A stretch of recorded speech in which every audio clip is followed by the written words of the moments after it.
During the post-war Reconstruction period, JNR actively promoted electrification and dieselization. For the modernization of non-electrified lines, diesel locomotives and DMUs were actively introduced. Since electrical technology had reached a certain level, the electric method of power transmission was adopted. While the DMH-17, an extension of pre-war engine technology, developed for DMUs, this was not the case for locomotives. Due to immature diesel technology, it was not possible to commercialize powerful engines for mainline locomotives, leading to reliance on foreign technology. In collaboration with German manufacturers, which were advanced in diesel technology before the war, the DD50 with a 900 horsepower engine appeared in 1953. Its axle configuration was Type D, with an axle load approaching 16 tons, making it usable only on main lines with high track standards. However, its continuous rated output was only 900 horsepower. Ultimately, in mainline operations, double-heading was necessary, making it essentially like a DH50. With 1800 horsepower in double-heading, it was possible to replace the steam locomotives like the D51, which were abundant at that time, and it had some use since many main lines were still non-electrified. However, due to the foreign technology partnership, there were various constraints, along with maintenance inconveniences. Additionally, with the need for generators, motors, and their respective control devices, the structure became complex. The increased number of parts led to higher vehicle prices, and maintenance costs increased proportionally. Moreover, it couldn't be equipped with an SG due to weight constraints, so even though it was touted for both passenger and freight use, a separate heating car was needed for passenger train haulage in winter. Thus, production was limited to 6 units, and its opportunities were limited. Seeking higher output, the DF90 prototype with a continuous rated output of 1680 horsepower and a maximum continuous output of 1900 horsepower was produced. However, the 16-ton axle load made it impractical, and it didn't reach mass production. On the other hand, aiming to achieve an axle load of 14 tons suitable for lower-grade lines, the DF50, with reduced output compared to the DF90, was well received despite its modest 1,000 to 1,200 horsepower, leading to mass production and nationwide deployment. As a modern diesel locomotive, it contributed to the smoke-free operation of passenger trains and significantly improved the working environment for crew members. However, compared to electric locomotives, its output was less than half. Its performance was just enough to compete with steam locomotives like the D51 and C57 used on secondary main lines at the time, but it couldn't contribute to speed up or increased hull weight. Additionally, the complex and maintenance-heavy electric method of power transmission called for further improvements. Given the constraints of a 14-ton axle load, increased output was not expected, and with no hope for track reinforcement on regional lines, the lightweight DD51 with the adoption of the hydraulic method appeared. With almost the same weight, the output jumped to 2,000 horsepower, making it possible to handle trains that the DF50 needed double heading for with a single unit.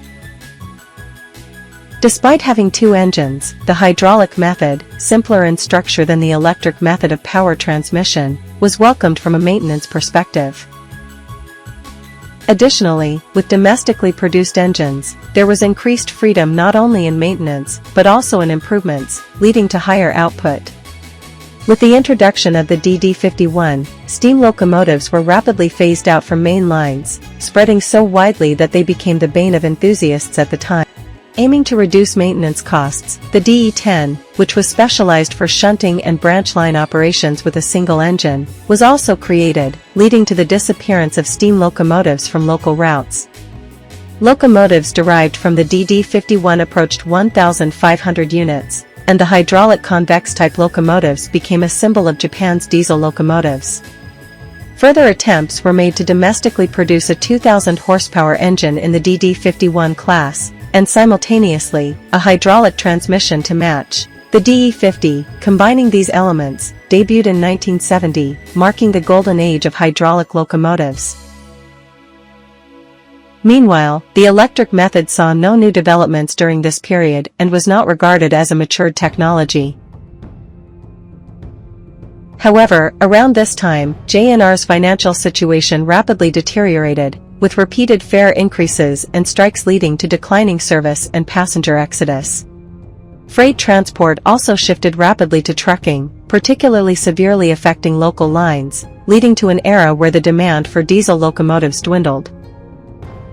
JNR lacked the capacity for aggressive technological development, leading to a passive overall management, diminishing its appeal as a transportation entity, further exacerbating passenger loss in a vicious cycle.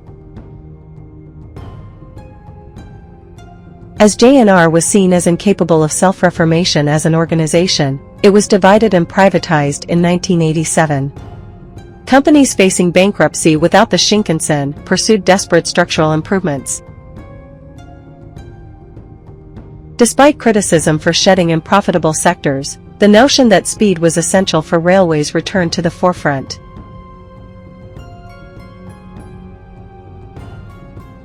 Long-delayed investments in internal combustion vehicles necessitated the replacement of aging rolling stock, driving the introduction of new technologies. High-speed trains were already dominated by EMUs and DMUs, seemingly leaving no role for diesel locomotives. However, in freight transport, supported by the boom period, there was potential for increased transport demand. Although freight transport had lost its significance during the JNR era, the competitive edge of high-speed container trains remained, leading to expectations for new locomotive designs. Post-privatization, as companies actively pursued speed increases, freight trains began to increasingly hinder passenger trains.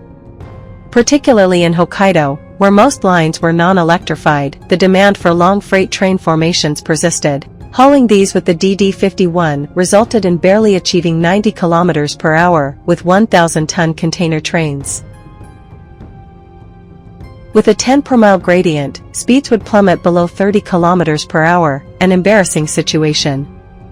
Without double-heading, high-speed operation was unattainable.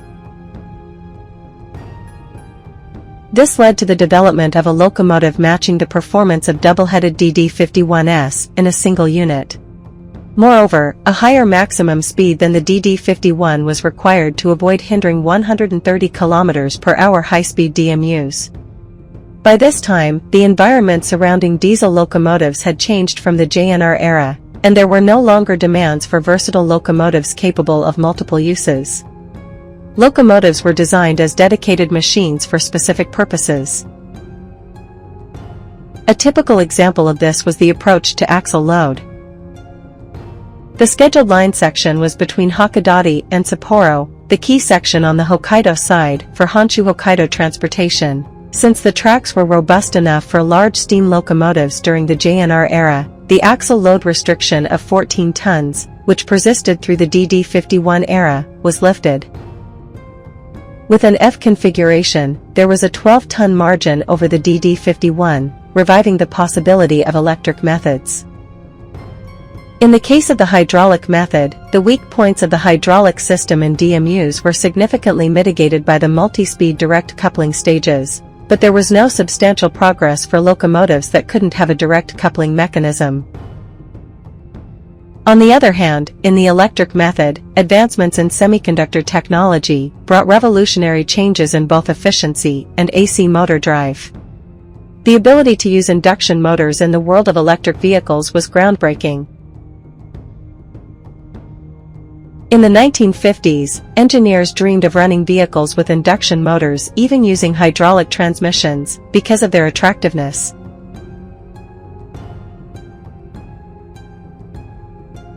With DC motors, speed control was easy through voltage control, but as long as there were commutators and brushes, there were limits on the current that could be passed and the rotation speed, becoming obstacles to compact and lightweight designs.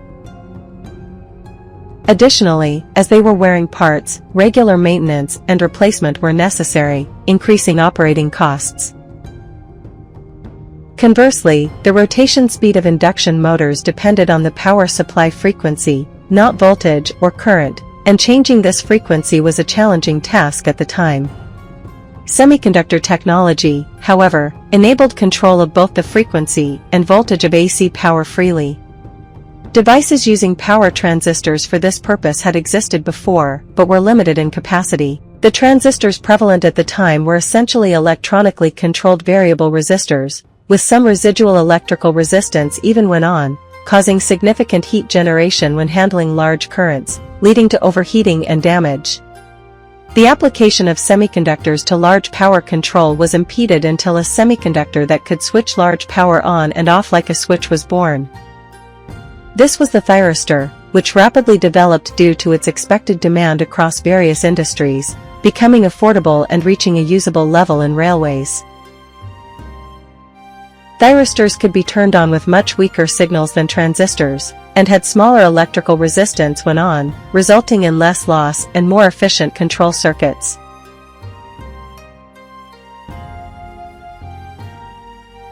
Unlike transistors, once a thyristor was on, it could not be turned off until the current was cut off or dropped below a certain level, necessitating a special circuit to force it off during high current flow.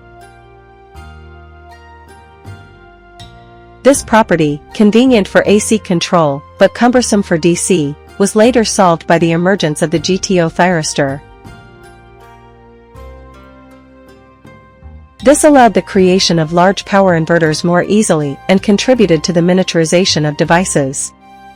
By the way, GTO stands for gate turn off, meaning the main current can be switched on and off with a control gate signal. On the other hand, the introduction of induction motors enabled high-speed rotation of the motors, promoting miniaturization and lightweighting. Thus, inverter-controlled induction motor drives became the mainstream in electric vehicles, and their advantages were demonstrated. Especially, the miniaturization and lightweighting of the motors greatly contributed to the lightweight and high output of the vehicles, making electric power transmission methods a realistic option even in regions with strict axle load restrictions like Japan. While various performance improvements were made to the diesel generator sets, there was no significant technological innovation comparable to semiconductor technology or the adoption of induction motors. The rotational speed of diesel engines in this class was around 2000 rpm at best, limiting the potential for lightweight generator sets. However, by narrowing the application and permitting a 16-ton axle load, it became feasible to achieve 1.5 times the performance of the DD51. This led to the birth of the DF200, the first electric diesel locomotive since the DF50. The engine, once again of German manufacture, showed a return to its roots, with output per weight about twice and output per displacement about 1.6 times higher.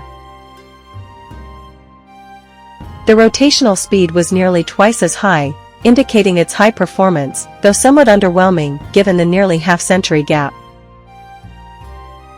The AC generator was designed to match the engine's rotational speed, weighing over 3 tons, relatively heavy. However, the DC generator in the DF50 weighed 6.4 tons, making the AC generator about a third lighter when considering the output difference. The higher rotational speed and the use of an AC generator showed their effect. How does it compare to the hydraulic transmission? The complex transmission of the DD51, consisting of 3 hydraulic transmissions, weighs 3.7 tons. Even when considering the added weight of traction motors in the electric method, the superiority in lightness of the hydraulic method is almost negligible given the 1.5 times output difference. With the addition of 2 generator sets and 6 motors, the total weight of the electric power transmission system exceeds 20 tons. In the DF50, this reached 28 tons, and considering the more than double output with a lighter weight, it represents a significant advancement. Focusing on weight reduction, it seems possible that locomotives with a 14-ton axle load could have been feasible, but the requirements of the scheduled line section suggested a preference against light axle loads. To pull 1,000-ton container trains over 10 per mile gradients with ease, high and stable starting tractive effort was required. Light axle loads were more susceptible to decreased adhesion under certain weather and track conditions, making them disadvantageous in such scenarios. Furthermore, the adhesion performance brought by inverter control, which was unthinkable with traditional control methods, contributed to securing high tractive effort. Frequency-controlled induction motors operate as if they are following instructed rotational speeds. Even if slipping occurs, it only slightly exceeds the instructed speed and does not significantly overspeed, thus preventing the expansion of slipping and minimizing the rapid decrease in adhesion. Moreover, all drive axles are controlled in the same way, similar to the state where all drive axles are connected to the drive shaft in hydraulic systems. Unlike the hydraulic method, which cannot avoid torque fluctuations during notching up, the frequency changes smoothly, causing the motor torque to change accordingly, achieving ideal tractive characteristics. With 6-axle drive and increased effective adhesive weight, an adhesion coefficient of over 0.3 was achieved, allowing the generation of starting tractive effort that is practically double that of the DD51. In actual tests, an adhesion coefficient of 0.35 was recorded, and without axle load shift compensation, a starting tractive effort of 34 tons was recorded. When comparing 1,000-ton hauls with the DD51, the performance difference is clear, enabling acceleration over shorter distances and contributing to reduced travel times. This allowed certain trains between Sapporo Freight Terminal and Higashimororan, which required double-heading DD51s, to be handled by a single unit. In addition to tractive effort, the improvement in haul speed also demonstrated its effectiveness. The maximum speed, previously 95 km per hour, increased to 120 km per hour, with single-unit operation allowing speeds of 110 km per hour for 800-ton container trains and 100 km per hour for 1,000-ton trains. Additionally, with improved output, acceleration performance also increased, naturally enhancing the balancing speed on gradients, enabling freight trains to operate without hindering high-speed passenger trains. In sections with gradients around 10 per miles, where the speed significantly decreased with single-unit DD51 hauls, the DF200 maintained high speed with a single unit, nearly matching the speed of double-headed DD51s. While the DF200 single unit does not match the total output of the double-headed DD51, it can still deliver comparable performance due to its high power transmission efficiency. While the hydraulic transmission efficiency had long been capped at around 80%, the electric method had progressed. The electric method, which requires the complex energy conversion from the engine's kinetic energy to AC power, then to DC conversion, and further to three-phase AC before finally driving the motors and turning the wheels, had achieved an overall efficiency approaching 90%, despite involving multiple conversion mechanisms. This high efficiency is the product of the efficiencies of each component, such as the generator, rectifier, inverter, and induction motor. If any single component has poor efficiency, the system's overall efficiency significantly declines. Despite multiple conversion mechanisms, the total efficiency approached 90%, showing substantial progress. While it still does not match the direct connection systems of DMUs in terms of transmission efficiency, electric transmissions maintaining high efficiency and producing almost constant output at the wheel rim are becoming close to the ideal for locomotive class applications.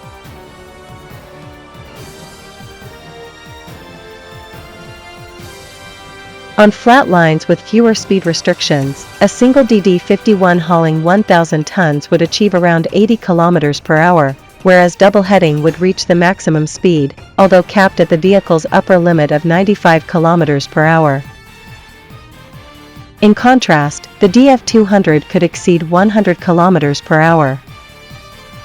The successful performance of prototypes led to mass production, with later developments including the switch to domestic engines.